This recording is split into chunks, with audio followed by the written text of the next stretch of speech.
किसी भी बात से इनकार नहीं कर सकता, क्योंकि बुद्ध जो भी कहते हैं वो मानव के, प्राणी मात्र के कल्याण के लिए कहते हैं और बिल्कुल प्राकृतिक होकर कहते हैं। प्राकृतिक वह जिस पर कोई आलंबन नहीं है, जिस पर कोई कुछ भी बात अपने से नहीं गढ़ी गई है, आर्टिफिशियल नहीं है।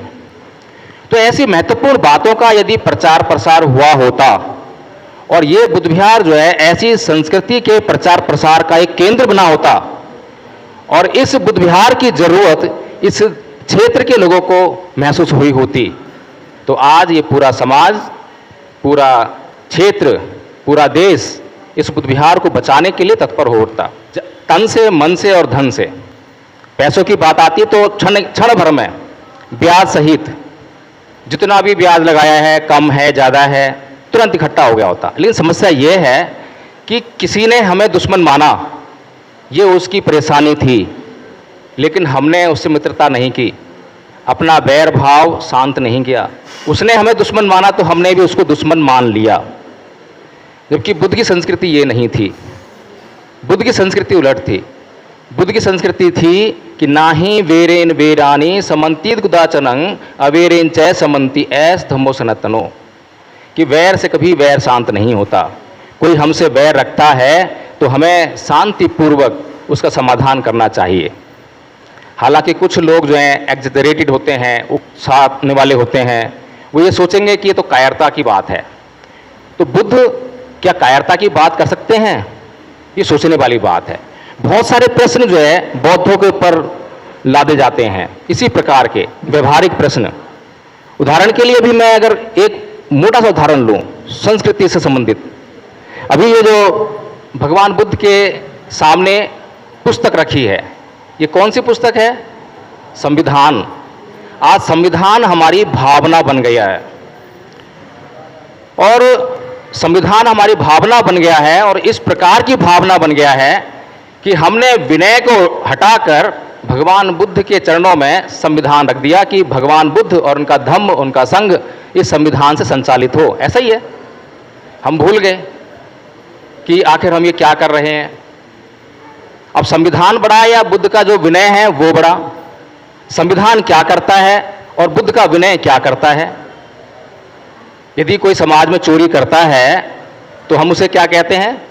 हम उसे कहते हैं अपराधी है, और अपराधी होते ही वो दंड का भागी है, उसको जेल भेजना चाहिए। यही तो माइंड बात है। लेकिन अगर बुद्ध से यही सवाल किया जाए तो बुद्ध क्या कहते हैं? बुद्ध कहते हैं यह बीमार है, अपराधी नहीं है, बीमार है, और कोई बीमार है तो उसका इलाज किया जा सकता है। यह बुद्ध का विनय कहता है। तो संविधान एक जरूरत है। जैसा मैंने कहा अभी कि सबसे पहले हमें अगर भूख लगी है तो सबसे पहले भूख का इलाज करना पड़ेगा, धम्म या अन्य बातें बाद में। इसी प्रकार से संविधान और संविधान के द्वारा बनाए गए कानून आपकी त्वरित समस्याओं का त्वरित समाधान है, लेकिन स्थायी समाधान नहीं है। आपका स्थायी समाधान करने के लिए अगर कुछ है तो वो बुद्ध है, धम्म है, संघ है, और उनके द्वारा बनाया गया जो विनय का जो कानून है वो है। अगर विनय पर आधारित हमारा जीवन हो जाए तो हमारे जीवन से समस्याएं स्थायी तौर पर निर्मूल हो जाएं, उनकी जड़ ही कट जाए, खत्म हो जाएं। लेकिन समस्या ये है कि हम परम पूज्य बाबा साहेब के कहने पर या किन्हीं तर्कों पर या किन्हीं बुद्धिमानों के द्वारा दिए गए तर्कों के आधार पर, अपनी बुद्धि के द्वारा पेश किए गए तर्कों के आधार पर हिंदू धर्म छोड़कर या कोई भी धर्म छोड़कर बौद्ध तो बन गए, लेकिन सांस्कृतिक परिवर्तन अभी भी हमारे समाज में नहीं हो पाया, जिसके कारण हम अभी भी निरंतर दुखों को झेलने के लिए मजबूर हैं। तो इसी प्रकार से इस समस्या को देखते हुए मैंने भी थोड़ा सोचा कि मुझे क्या करना चाहिए। पेशे से वकील हूँ, वकालत में भी हाथ को तंग नहीं है, अच्छा खड़ा हाथ था, लेकिन जिज्ञासा धम्म में बढ़ी। तो जब धम्म में जिज्ञासा बढ़ी तो धम्म का अध्ययन भी किया, और अध्ययन बड़ा गहन किया। बड़ा मन करता है अभी भी धम्म का अध्ययन करने का, लेकिन समय इतना कम मिलता है कि एक तो मैडम के साथ भी रहना पड़ता है, यूट्यूब भी देखना पड़ता है, बहुत सारी समस्याएं हैं, और अब तो ट्रस्ट खोल लिया तो उसको भी देखना पड़ता है। तो धम्म क्या कहता है, धम्म की हमारे जीवन में क्या आवश्यकता है, और हमारे जीवन में नहीं, सबके लिए धम्म जरूरी है। सबसे पहले जैसे मैंने कहा कि चोर को बुद्ध कहते हैं बीमार है, इसी प्रकार से यदि कोई व्यक्ति दुश्मनी के भाव से इस बौद्ध विहार को नेस्तनाबूद करने के लिए आता है, गिराने के लिए आता है, तो हमें समझना चाहिए कि वो व्यक्ति अपराधी नहीं बल्कि बीमार है, मानसिक बीमारी है।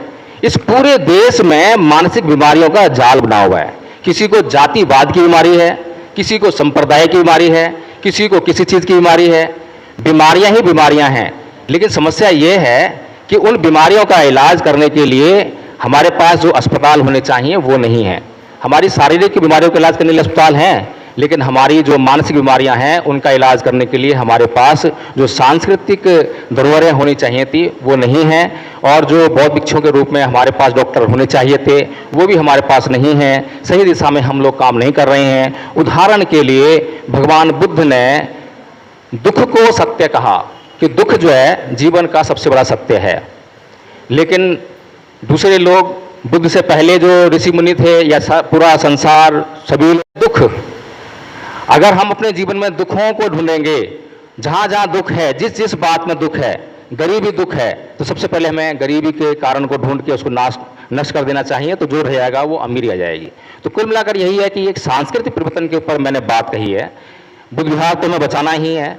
मुझसे जो बन पड़ेगा, जैसे भी होगा, मैं उसमें अपना सहयोग करूँगा। आपसे जो होगा वो आप करेंगे, और इसको बचाने का हम जो है किसी भी कीमत पर कार्य करेंगे। लेकिन उसके बाद जब भूख शांत हो जाएगी तो भूख आगे भी लगेगी, और उस भूख का कैसे इंतजाम करना है, उस वक़्त हो सकता है हमें चोरी करनी पड़े, हिंसा करनी पड़ी हो, कुछ भी करना पड़ा हो, लेकिन आगे हमें जो है न्यायिक तरीके अख्तियार करने हैं, उसका इंतजाम हमें करना पड़ेगा। सांस्कृतिक परिवर्तन के माध्यम से इस देश का विकास करना पड़ेगा, इस देश के लोगों का विकास करना पड़ेगा, तभी इस देश में सुख, शांति और समृद्धि का वातावरण तैयार किया जाता है। यही बौद्ध संस्कृति है, इसी को हमें प्रचार प्रसार करना है। जय भीम, नमो बुद्धाय।